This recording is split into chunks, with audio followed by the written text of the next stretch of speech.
એ શક્તિ છે ને, એ સારો રસ્તો લે તો ઇતિહાસને ઉજળો કરી નાખે, અને અવળો રસ્તો લે તો જગતને ઝેર કરી નાખે. એક પ્રસંગ કહીને મારે બીજો પ્રસંગ કેવો છે. કાનજી ચભાડ આહિર નો આશરો સાહેબ.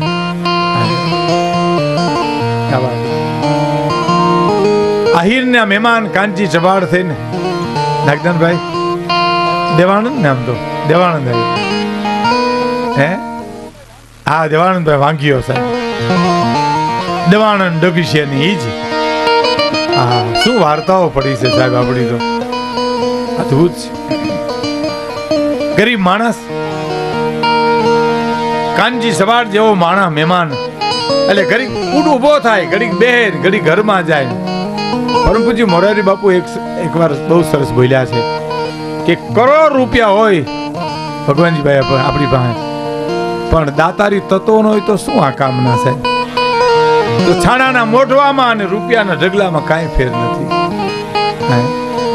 પણ 1 રૂપિયો ન હોય પણ દાતારી તત્વ હોય તો મારો બાપલિયો આવ્યો, મારો વિહામો આવ્યો, મારો પ્રાણ આવ્યો, ત્યાં ક્યાંય રૂપિયાની જરૂર છે સાહેબ? સબરીના બોરમાં શું હતું? કાંઈ હતું? રામને કેવું પડ્યું કે સબરી મીઠા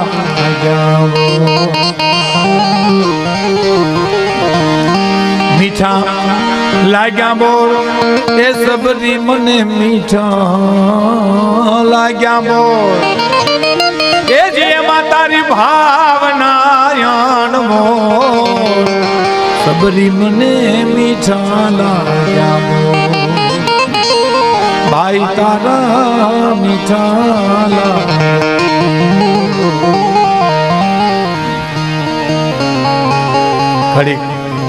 આયરાણીએ કીધું કે કેમ, કે આ બહુ ખાનદાન મહેમાન છે, કવિ છે, અને આપણે હું ખવડાવશું એને? તો કે કાંઈ વાંધો નહીં, આ કહાની તાહળીઓ બે છે ને, તમે હું એક તાહળીમાં ખાઈએ છીએ ને, એક તાહળી વેપારીને મૂકી આવો, ઘરની ભેં તો દોવા દે, ચોખા ને ખાંડ લઈ આવો, આપણે ખીર ખવડાવશું સાહેબ. અને પછી કે ઠીકરાના વાસણમાં કાહું આપણે બે, એક તાળી વચ્ચે અમે મહેમાનને ખવડાવી દઈએ. અને કાનજી ચબાડ બધું જોવે છે પરિસ્થિતિ. ખીર ખાધી અને પછી આયર મીંડો ઉભો થવા, અહીંથી આમથી જવા. આયરાણી કીધું કે શું મૂંઝાણા કે આને શીખ દેવી જોઈએ ને, કે ભેં દઈ દ્યો ને, કે પછી ગમે એ કરશું, પણ તારે તો નામ રહી જાય. પુરુષ કાંઈ ન કરી શકે સાહેબ, એ તો સ્ત્રી જ કરી શકે. સ્વામી સચ્ચિદાનંદે એક જગ્યાએ જુનાગઢમાં પ્રવચન કર્યું છે, એના શબ્દ હું તમને કહું. મારા ઘરેથી નીકળે એટલે થાકે, કરોડપતિ પણ થાકે અને રોડપતિ એ થાકે, પણ એનો થાક ઉતરી ક્યારે જાય? ઘેરે આવે એટલે થાક ઉતરી જાય. પણ ઘેરે થાકે એનો થાક દુનિયામાં પછી ક્યાંય ન ઉતરે. અને ઘેરે તો જ ન થાકે કે એના બાપની હારે પ્રેમ હોય, મા દીકરાનો પ્રેમ હોય, પતિ પત્નીનો પ્રેમ હોય. ઘેરે જાય તો બાપ એમ કે મારો દીકરો આવી ગયો, મા એમ કે મારો પ્રાણ આવ્યો, પત્ની એમ કે મારો પતિ આવ્યો. ત્યાં કોઈ દી થાક ન લાગે.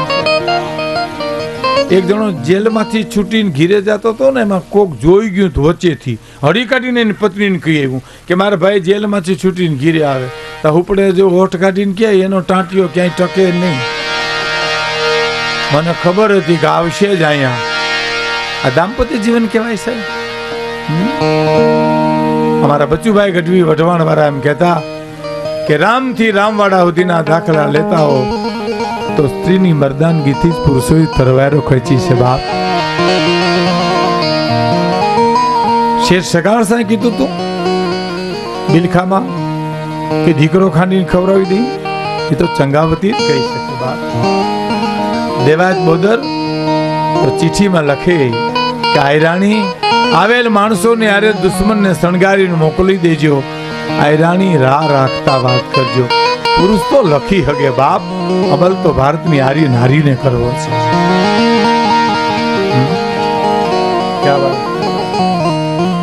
એટલે મને મારે કેવો પ્રસંગ મને ગમે છે એટલા ખાતર સાહેબ.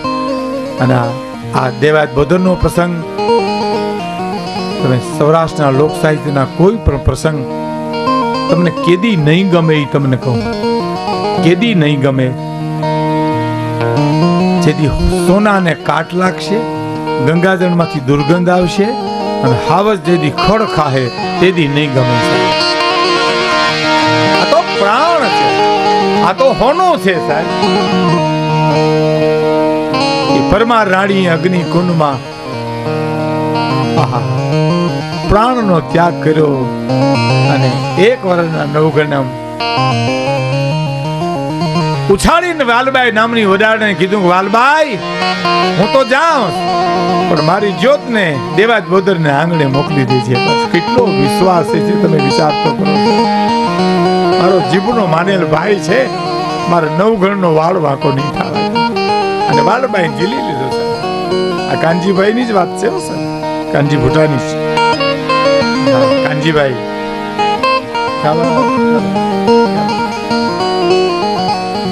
કુંડલામાં પોઢાડી શું આપણા સૌરાષ્ટ્રના માનવીઓ ના શું સમર્પણ છે. કલ્પના તો કરો મિત્રો. હુંડલો માથે ઢાંક્યો, એક હુંડલામાં લખુંડભાઈ હુરાયો, બીજો હુંડલો માથે ઢાંકી અને ઉપરકોટના દરવાજા બારી નીકળી. હું આજ પણ ઉપરકોટ કોઈ મહેમાનની હારે જાઉં તારા મને ઘટના દરવાજામાં યાદ આવે સાહેબ. હા શું ઘટના ઘટી છે. આમ નીકળી બારી અને વાલબાઈ ને જોઈ ભીમડો રખે હરે એટલું બોલ્યો, વાલબાઈ અટાણમાં ક્યાં જાસ બેન? ભીમડા મારે આલીદર બોલીદર જવું છે, મારું એક કામ કરીશ? તને એમ છે ભીમડા મારી ઉપર ખાલી હુંડલો છે? ખાલી હુંડલો નથી ભીમડા, એમાં રાનો વંશ છે, રાની જ્યોત જલે છે. તું મને મદદ કરી હગીશ ને તો જ હું નાગેરમાં પહોંચી હે કે આલીદર બોલીદર. દેવાજ ગઢ થયો હમણાં 2-4 વર્ષ પહેલા પ્રોગ્રામ થયો તો ખેર, પણ હું ઘણા વર્ષ પહેલા જયારે 35-40 વર્ષ પહેલા આલીદર બોલીદર પ્રોગ્રામ દેવા હું બસમાં બેહીને ગયો તો તાર તમે નહીં માનો, હું સ્ટેજ ઉપર ભાઈ બસમાંથી ઉતરી અને પહેલું કામ મેં ઈ ધૂળની ચપટી લઈને માથે ચડાવીને કીધું તું કે ભારતી ભમની વંદુ તને આવડી, ધન્ય હો ધન્ય સૌરાષ્ટ્ર ધરણી. હે ધરતી તને મારા લાખ લાખ નમન છે. નાગેરમાં જાઉં ભીમડા અને રસ્તામાં સોલંકીઓનો ચોક્યું મુકાઈ ગઈ છે. મારી જડતી લે તો મને વાંધો નથી, પણ આ નવઘણે મારી નાખે તો તું મને મદદ કરીશ. અને હાથમાં હાવણો ભગવાનજીભાઈ અને રખે હર બોલ્યો કે વાલભાઈ હું શું કરું કે આ હુંડલો તારી માથે લઈ લે ભાઈ. હા બેન વાત તારી સાચી, લાવી મારી માથે લઈ લઉં. અમારી માથે હુંડલા હોય ને કોઈને શંકા નહીં જાય, અમારી માથે તો હુંડલા જ હોય ને. પણ જે મોર પૂગે રાહ જુએ. અને ભીમડા રસ્તામાં તું મને ઓળખીશ નહીં, હું તો વાદણ બનીશ, જોગણ બનીશ, બાવણ બનીશ. મુખ પર મોરલીને આંખમાં જોડી, મુખ પર મોરલીને આંખમાં જોડી અને માથે ઉપાડ્યા કાળાના હાથ. જોગી બાબા જોગણ બનાવી મને, જોગી બાબા જોગણ બનાવી.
આલીદર બોલીદર વાલબાઈ પહોંચી ગઈ.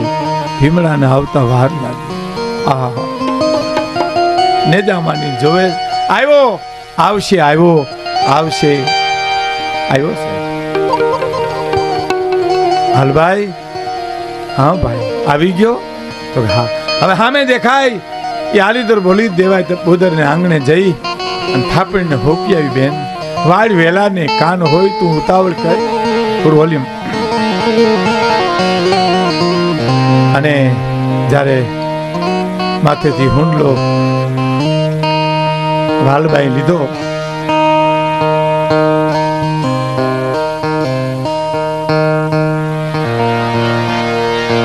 તાર વાલબાઈ એટલું બોલી છે, મને ગમે છે કે ભીમડા તું ન હોત તો આ ભગીરથ કામો ન કરી શકત સાહેબ. તારું હું ઋણ કોઈ દી નહીં ચૂકવી શકું. અને ભીમડાએ એટલું કીધું, વાલભાઈ તું હું જુનાગઢની ધૂળમાંથી આલોટીને મોટા થયા છીએ બેન, આપણી ફરજ છે. કેવા મૂલ્યો હોય છે તમે કલ્પના તો કરો બેન. મોડું કરીમાં જલ્દી કરી વાડ વેલા ને કાન હોય કોક સાંભળી જાય અને હાલતી થઈ જાય. દહક ડગલા આગળ ગઈ છે ને વાહે અવાજ આવ્યો, વાલબાઈ. એ વાલબાઈ ઊભી રહેતા ઊભી રહી. હા ભાઈ. ભીમડા પણ આવીને કીધું, હા ભાઈ કઈ કામ છે કે એક વચન આપીશ મને? આ બહુ મોટી વાત છે સાહેબ, સોરઠની બહુ મોટી વાત છે. વચન આપું ભીમડા, વચન આપું. ભીમડો રખેહર એમ કે જગતના ચોકમાં વાલબાઈ વેચાઈ જા ને વેચાઈ ન જાઉં તો હું વાલબાઈ નહીં, બસ આજ માગી લે જે માગું એ માગી. અરે તને વેચાવાનું ન કહેવાય માં, પણ મને વચન આપ. આ મારું વચન છે. તારી કમરમાં કટાર છે મને દેતી જાય. એ કટારને શું કરવી કે વચન આપ્યા પછી ખુલાસો ન હોય વાલબાઈ, એટલે તો મેં વચન માંગ્યું તારી પાસે. કમરમાંથી કટાર છૂટે અને ભીમડાના હાથમાં જાય. મને તમને વાત કરતા વાર લાગે પણ વીજળી વેગે પેટમાં કટાર નાખી આંતરડાનો ઢગલો કરી અને ભીમડો જ્યારે ધરતી ઉપર ઢળી પડ્યો સાહેબ, ત્યારે વાલબાઈના મોઢામાંથી શબ્દ નીકળી ગયા, ભીમડા આ શું કર્યું ભાઈ? હવે જે ભીમડો બોલ્યો છે એ આ સૌરાષ્ટ્રની સંસ્કૃતિ છે, એની ઉપર આ ઇમારત ઊભી છે સાહેબ. શું બોલ્યો છે વાલબાઈ? આ કરવાનું એક જ કારણ બેન, અમે નાનું વર્ણ કહેવાય, અમારા પેટ બહુ નાના હોય. આવડી મોટી વાત મારા પેટમાં ન મારી હું કોકને કહી દઉં તો દુશ્મનનો નવઘણને મારી નાખે, એટલા ખાતર મેં મારા પ્રાણ છોડ્યા છે. કેવડી મોટી વાત છે. વાલબાઈ ડેલીએ ગઈ. દેવાજભાઈ, દેવાજ બુદ્ધને કોઈ કીધું કોઈ બહેન આવ્યા છે. ક્યાંથી આવો છો બેન? જુનાગઢ થી આવું છું, થાપણ દેવા આવી છું. કુંડલો ખોલ્યો, ઘૂઘવાટા કરે રાની જોત સાહેબ નવઘણ. ભલે સાંભળજો, બહુ ઝીણી વાત છે, વાતના પ્રાણ જ હું કહું છું. વાતને લાંબી કરો તો ઘણી થઈ શકે. પણ બાઈ ઊભી છે અને હુંડલામાં નવઘણ ને લઈ અને આયરાણીને દેવા ગયા. દેવાજ બોદર તારે એટલું કીધું, આયરાણી જુનાગઢ થી મહેમાન આવ્યો છે, જાહલનું ધામણ મુકાવી દો અને ઉગાની હારે આને ધવરાવો. પણ ધ્યાન રાખજો, જોજો આટલું જ બોલ્યા, ધ્યાન રાખજો. ને આયરાણી આમ હામું જોઈને એટલું કીધું, ચિંતા કરો માં, તમારી ચૂંદડી ઓઢી છે, હું કામ ચિંતા કરો છો? આના થોડા વધારે પ્રવચનો હોય સાહેબ, આટલો ઈશારો જ કાફી છે. પણ આમ જ્યાં પાછા દેવાજભાઈ આવ્યા કે બેન ક્યાં ગઈ વાલબાઈ, તો નીકળી ગઈ હતી સાહેબ. અને એમ કે છે કે માંગરોળની ખાણમાં આખી જિંદગી પાણા ખોદી ખોદીને એને જીવતર પૂરું કર્યું. એને કોઈને એમ ન કીધું કે વાલબાઈ શું છે. કલ્પના તો કરો. અને પછી 5 વર્ષનો નવઘણ, 5 વર્ષની જાહલ અને 5 વર્ષનો ઉગો જ્યારે થયો ત્યારે કસોટી થઈ. દુશ્મને માણસોને રાજાને વાત કરી કે તમારો દુશ્મન અમારા ગામમાં મોટો થાય છે. પરીક્ષામાં 2 પરીક્ષા થઈ. એક ધડથી માથું જુદું કર્યું અને પછી આંખી ઉપર પગ મૂકીને આયરાણી નીકળી ગયા અને સાબિત કરી દીધું આ મારો દીકરો નથી, આ દુશ્મન છે. પણ હવે ટૂંકમાં મારે આપને એ કહેવું છે કે જ્યારે 20 વર્ષનો નવગણ થયો, 20 વર્ષની જાહલ થઈ અને જાહલના લગ્ન નિમિત્તે આહીરોનું તેડું કર્યું દેવાજ બોદરે અને નગારે ઘાવ દીધો. કારણ દેવાજ બોદર એમ કહેતા હતા કે રોજ સપનામાં આવી અને મારી પરમાર બેન કહે છે કે હવે મારા નવગણને કેદી ગાદીએ બેહાડજો. દેવાજભાઈ મને કાપડું કઈ દેશો તમે. સમય આવ્યો, નવગણને ગાદીએ બેહાડ્યો અને માણસોએ જઈ ઓલીદર આયરાણીને વાત કરી કે બેન નવગણ ગાદીએ બેહી ગયો છે, જુનાગઢ કબજે થઈ ગયું છે અને હરખાણે આયરાણી બહુ સારું. સૂર્યચંદ્રના તેજ તપે તાહુથી તારું રાજ તપો બાપ. અને બીજું ગરીબનો બેલી થાય છે, નોધારાનો આધાર થાય છે અને જેટલા આશીર્વાદ દેવા એટલા દીધા. અને પછી એને કીધું હવે કોક કાળો હાડલો લાવો, મારે ઉગાને મરસિયા પનર વરસ જાય હોગને હંગરીને બેસીશું. આહુડા પાડ્યા નહોતા, આહુડા પી ગઈ હતી તેથી હું માં હતી, ડાકણ નહોતી. પણ હવે આહુડા ઉલારા મારે અને સાહેબ એને નાખે જ ને રોવે. પણ ઉગા તું તો ઉગી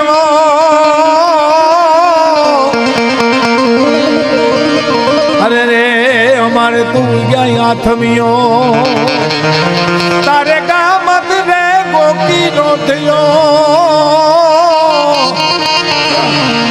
અરે રે હવે ક્યાંથી આવે ઉગલો તું જાતા મૂર ત્રુટિયા.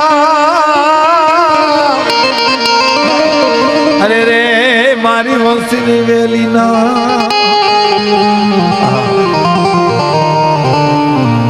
નાગે રોવરાયું, ઝાડવા રોવરાયું. અને પછી જ્યારે સોરસમાં દુકાળ પડ્યો, દુકાળ અનાજનો પડે ને પુગાય, પાણીનો પડે ને પુગાય, પણ માણહાઈના દુકાળ પડે એને ન. પછી આહિરનું કુટુંબ સિંધમાં જાય છે. જાહલ સતી હતી, જાહલ જોગમાયા હતી અને પછી રૂપના આભરણ હતી.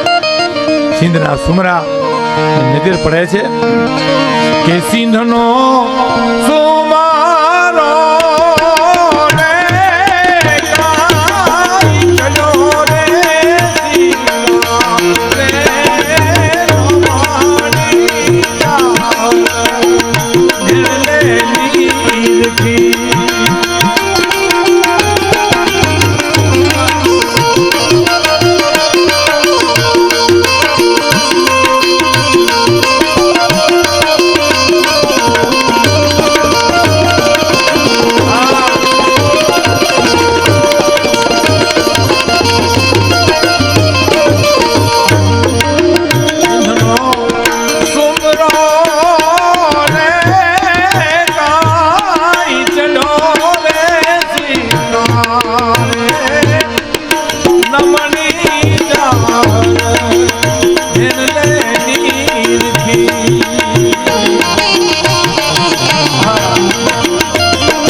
કલ્પના કરી હતી કે મુઠ્ઠીભર માલધારી છે, સોડવજો જે પાણીએ ચડે નહીતર જિંદગી આખી નડે. અને હવે જીદ ન કરાય. પણ કીધું મારે 3 મહિનાનું વ્રત છે બા ખોડિયારનું. પછી હું 3 મહિના પછી તમારી સાથે લગ્ન કરીશ. કારણ એને ખબર હતી કે 3 મહિનાની માલિપા માં ભગવતી મારી ભેરે આવશે અને મારી ઇજ્જત બચાવશે. અને માનો કે કાંઈક થાય તો જીભ કડીને મરી જાય, બાકી થોડું સિંધનની સુમરાએ લગ્ન થોડું કરાય. ખોડિયારની પ્રાર્થના કરે છે. મધરાજનો ગદર ભાંગ્યો છે, પેરી ગયો, ચોકીદારો નીંદરમાં ઘેરાણા છે. એ વખતે આહિર આવીને કહે છે, જાહલ જાઉં જુનાગઢ, સંદેશો કાંઈ દેવો છે? આ સંદેશો મોકલ્યો. જુનાગઢ આવે છે. દર શુક્રવારે નવઘણ તમને મળશે. દેવંગી ઘોડા ઉપર હાથ ફેરો કરવા આવે છે, એટલે શુક્રવારે મળે છે. અજાણા પુરુષને જોઈ અને નવઘણ પ્રશ્ન પૂછે છે કે કયા દેશથી તું આવ્યો અને ક્યો છે, શું છે તારું નામ? પણ કોનો કોનો છો તું બેટનો, અને શું છે તારું નામ? પણ કેનો કેનો છો તું બેટનો, શું છે તારું નામ? કોણ છો ભાઈ? કયો દેશ, કયું ગામ, શું નામ? તો કે અટાણે સિંધમાંથી હું આવ્યો અને હોરઠ મારો દેશ, આહીર આહીર નો હું બેટડો, અને આમદ મારું નામ, પણ સિંધમાંથી હું જન આવ્યો. અરે રે તો સોરઠ મારો દેશ. કાઢી નવખણે ને બથમાં લઈને મળે છે. મારી બેન ક્યાં છે? તમે એકલા કેમ આવ્યા? ચિઠ્ઠી આપે છે. ચિઠ્ઠી 2 લખાણી છે. ગીગા બાપુ કુચાળાએ પણ લખી છે, ભગત બાપુ દુલા કાગે પણ લખી છે. મારે આપને એક પ્રસંગ કહેવો છે કે કેશોદની પાસે પાડોદર ગામ, ભોગાભાઈ ડેર, મારા પિતાજી ત્યાં પોલીસ પટેલ હતા અને ભોગાભાઈ એના મિત્ર. એને વાત કરી કે હેમુ ગઢવી એના 3 મામા પથુદાન, શંભુદાન અને કરણીદાન નાટક કંપની આવી પાડોદરમાં. પછી તેની લાઇટ નંબરે પેટ્રોમેક્સ બત્તી ઉપર અને એક આયરના બેને એને કાપડું જીમી અને ઓઢણું આપ્યું અને જાહલ થઈ અને સાહેબ હેમુ ગઢવી પડમાં આવ્યા. પણ પનર ગામનું માણા, એક માણા એવું નહોતું જેની આંખમાં આંસુ નહોતા. ભીમસિંહભાઈ કેવું કરુણ પાત્ર ભજ્યું છે. આજે હેમુ ગઢવીની તિથિ હોય ત્યારે ફૂલછાપમાં એનો ફોટો આવે સ્ત્રી પાત્રનો છે. ખબર ન પડે કે આ પુરુષ છે કે સ્ત્રી છે. હે 2 ચિઠ્ઠી લખાણી છે, પણ મારે આપણા સામે 3 કડી એ ગીગા બાપુ કુચાલાની ચિઠ્ઠી, જેમાં ખુમારી છે નાગદાનભાઈ. હે કે સિંધમાં થઈ જાહલ જપાટ,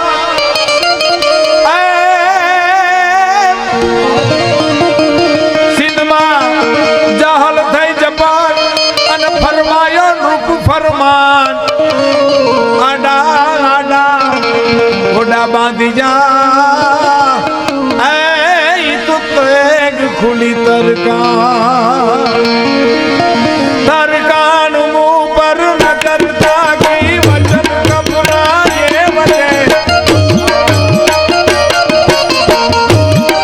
તરકાન મું પર ન કરતા ગઈ વચન કપડાએ વચે, ચુલડીમાં પર કોટ ચાવલ નાખું તડકી રે, આહીર વાળા એક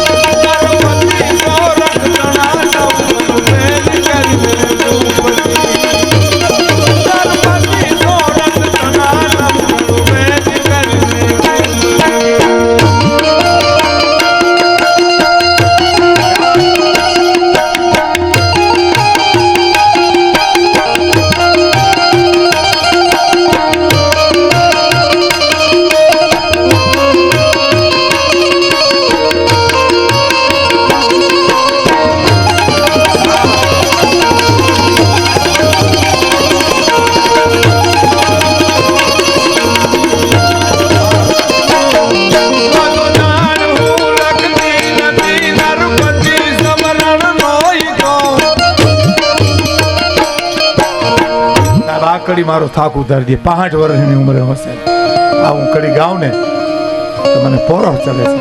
સાંભળજો શું કહે છે. વધુ જાણ હું લખતી નથી નરપતિ સમરણ નોઈ તો દેવાત બોદર તણી યાદી હજુ દિલમાં હોય તો બાપુ પટા ધરતણી બેટી આજ ધીરજ તજી દઈ ધ્રુજતી નરપતિ સોરઠ તણા નવ ઘણું ભેદ કરે.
સમરતી